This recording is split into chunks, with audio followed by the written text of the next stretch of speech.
Good morning, Angela, because this video is for you. I know I threw it up on YouTube, but that's only because it's so much easier to share to you. But anyway, I want to show you a couple little tips.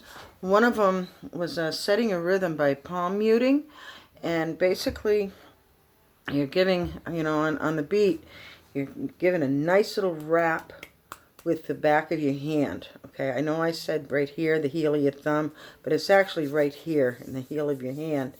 And so I'm gonna this is just a little beat, A minor to A, kind of like down by the river, I guess. I don't know what it is, but so I'm just giving myself a little beat.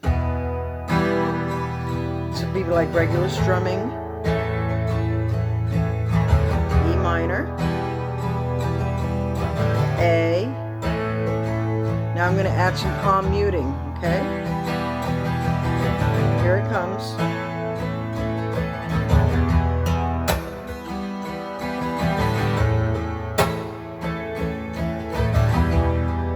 You can give it a nice little sharp, it's kind of like a percussive downstroke on that beat. And at the same time, you're moving the butt of your hand in on the string, so that kind of mutes them at the same time. Okay, so like that. It'll take a little bit of practice, but once you get it, it'll change the way you play. Trust me. Okay, that's one thing that you can do. Another thing I was telling you about partial chords for voicing. So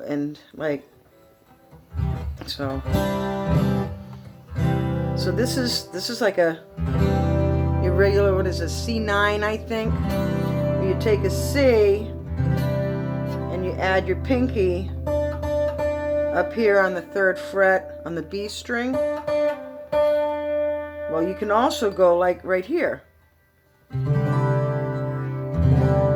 and change the voicing a little bit. And it makes it a little easier by just using the, this is the A string on the 3rd fret. And this is the B string on the 3rd fret.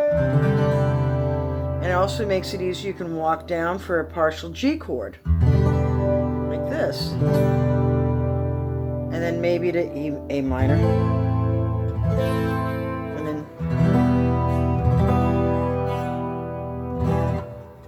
And that's kind of, I think, what is it?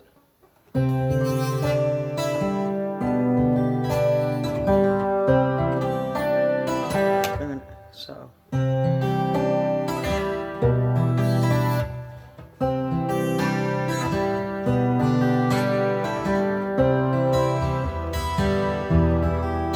That Jewel song, but.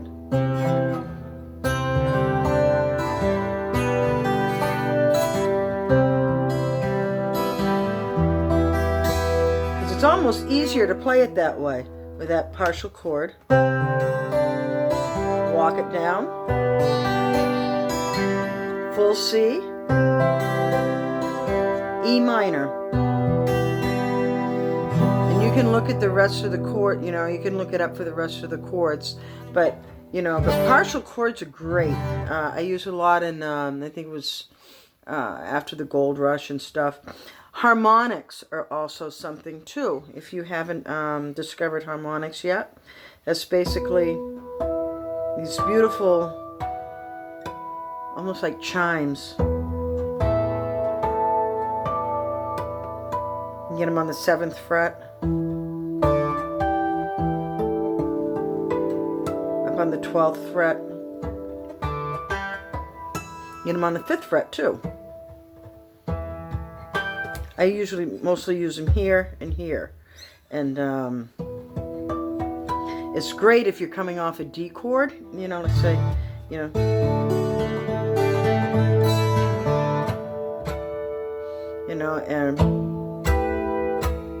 or you can go,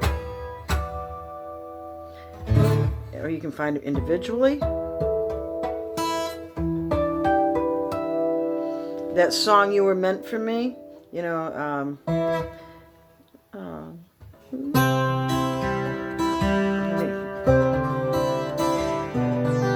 does that go?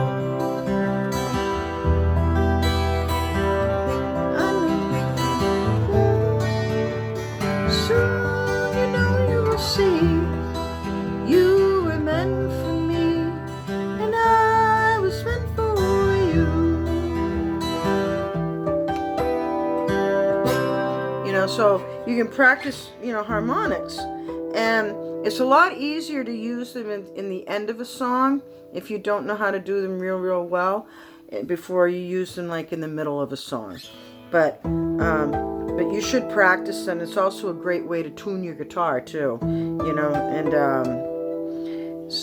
making sure that things are in tune. And I'm trying to think of something else, but like I said, chord voicings are great.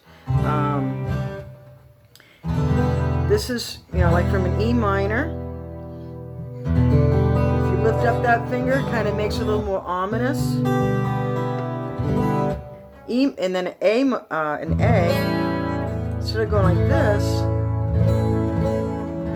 lift up your middle finger. You get this nice ominous, a B minor, instead of barring it, okay?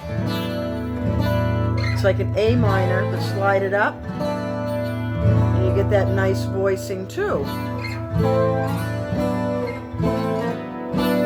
Practice using that when you have a song with a B minor, so you don't have to bar it. This is a nice trick too. This is a very easy strumming song, where I cheat big time. I tune the low E string up to F. This is a 12-string guitar, so I got to do it twice.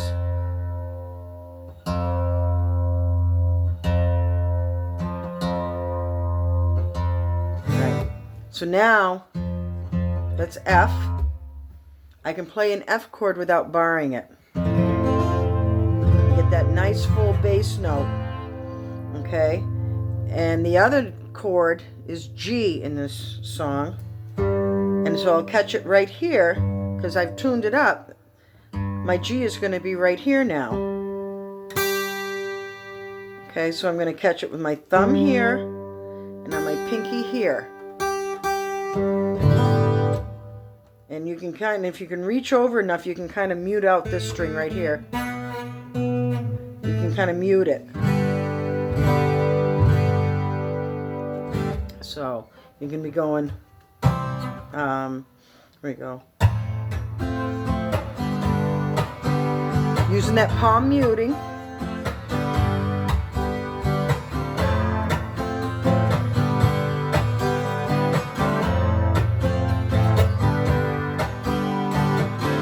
Now here you go again, you say you want your freedom. Well, who am I to put you down? So, very easy. Instead of just going,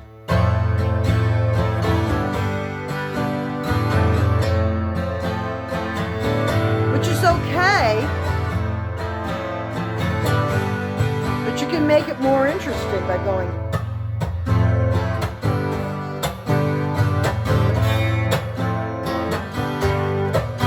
And then you can also drop this string right here, okay? Open it up. So you got, you can do that too once you start getting into the verses.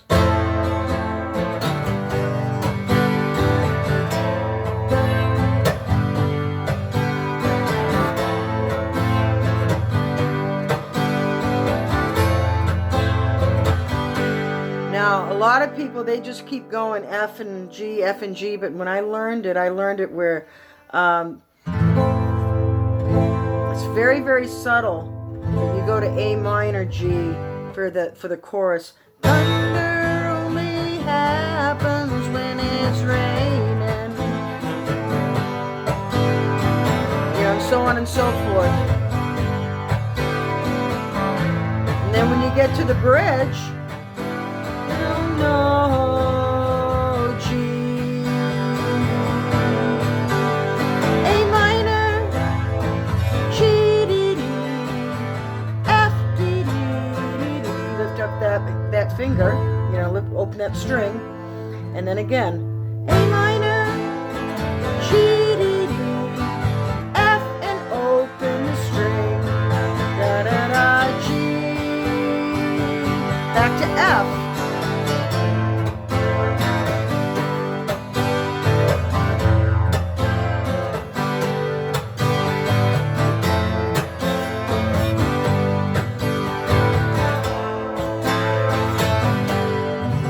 Very, very simple song if you want to practice some palm muting. I wished I thought of it in the very beginning of this video. But it's and it's a fun song to sing too. So, but that's a very, you know, it's an easy strumming song. As far as getting your picking goes, you're going to have to figure that one out on your own. Because I pinch pick with 2 fingers. I would highly recommend that you work in at least using 2 plus your thumb, maybe even 3. If you can get all 4 plus your thumb, you're going to be gold, because then you can really fill out a lot. But somehow, miraculously, I get a lot out of just 2 fingers, but it does limit me at the same time. So and probably if you can get like a Travis picking thing going, which I don't do very well. Whoops, let me.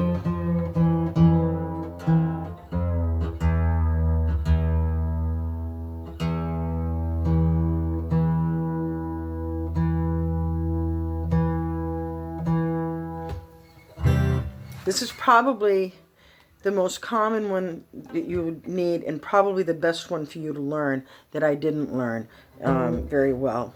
Is if you go alternate between, oops, like a alternate on your thumb.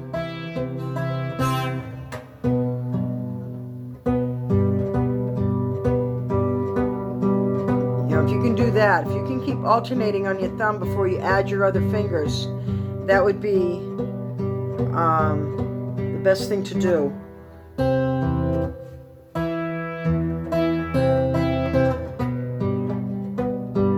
You know, and you're going to be all the much better player for it if you can do it that way, because that's the most common way to do it, and it's also the easiest way to keep your beat and for everybody else to keep their beat with you. Where I do the little thing. I mean, it's all fucked up. You know, everything I do, you know, it's like I have this extra backbeat in it, and you know, and it confuses people, but it's what I do, you know. So, but anyway, so and then you add your top strings in.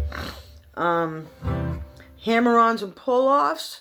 Those are little things like say you got here's an A7 right here. You play your chord and then add it like that. That would be a hammer-on. And then if you pull in a pull-off would be like, say, this D. Well, where you see how my pinky is pulling it off.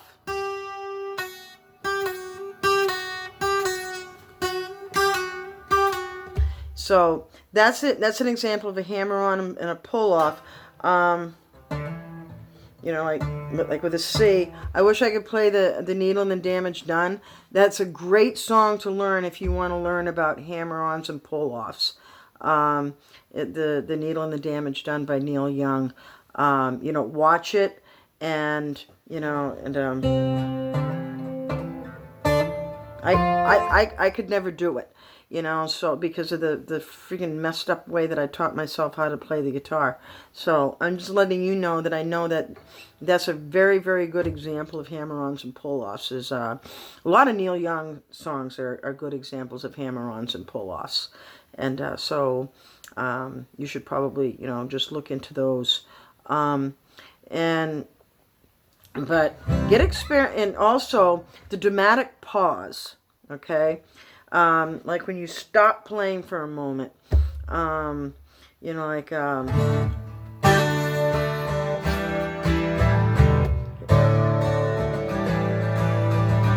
this is a song by John Hyatt, but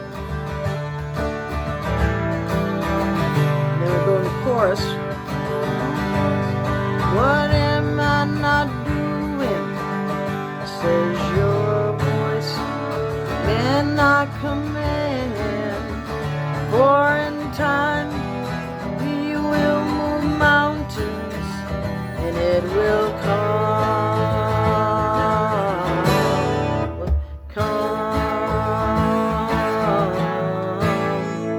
through your hands. So that's probably not the best example, but you know, don't ask, what am I not doing? She says your voice cannot command, for in time we will move mountains, and it will come through your hands. But yeah, so the dramatic pause is really kind of nice, you know, and it fits in it, you know, and it can really fill out your song a lot. And dynamics are important too, and just as much as dynamics are important with singing, it's also important with how you play too, because sometimes you just want to kind of go soft, you know, you just want to play nice and soft, and then when you're building up, you can hit those strings a little bit harder, you know, and then go back to soft again, a little harder and then soft again, or a little slower or a little faster, a little slower, a little faster. And your dynamics are very, very important, and learning how to control those dynamics. And I think these are some of the best things that any guitar player can learn, and where you don't have to know every chord. You don't have to know all your scales and modes sometimes. But if you understand dynamics and how to add a couple of, you know, hammer-ons, pull-offs to fill things out, and you know, a little palm muting so you can set a rhythm that's a little, you know, that's a nice rhythm, and you put all these things together and you'll start developing your own style. But dynamics are important, because not only do dynamics, like when you sing using dynamics, it sounds like you're singing from the heart. And when you use dynamics when you're playing, it sounds like you're playing from the heart. And you put all of that together, and it makes the whole package much, much better. And I hope this helps you, Angela. If you have any questions, please feel free to message me, because I've been watching you and you're really starting to improve, and I think it's great, you know. So, and again, you know, I'm not the best, but I'll help you with what I can. So have a great day. Peace out.